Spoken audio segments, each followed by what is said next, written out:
Good day to all the employers in Hong Kong. I am Jonalyn Aranzaso, 32 years old, from Herona, Tarlac, Philippines. I am married with two beautiful children, ages 12 years old and 5 years old. I am 170 centimeters in height and 65 kilograms in weight. I am a high school graduate, but I study and finish caregiving national certificate too. My father's work is a carpenter and my mother is a housewife. I have one sibling, he is 29 years old.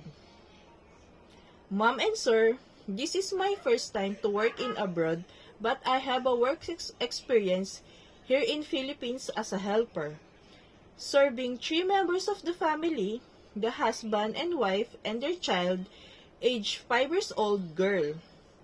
My duties is to take good care of their child, drop off and pick up their child in school, cooking and preparing their meals, cleaning the house, wash the dishes, washing their laundry, going to market, and ironing.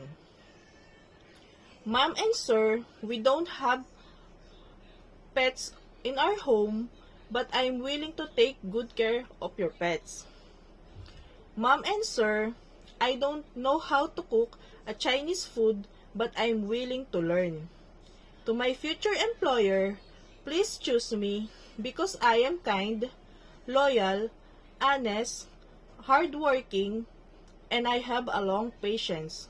And I will promise that I will do my duties and responsibilities. Mom and sir, looking forward to work with you as soon as possible. Thank you.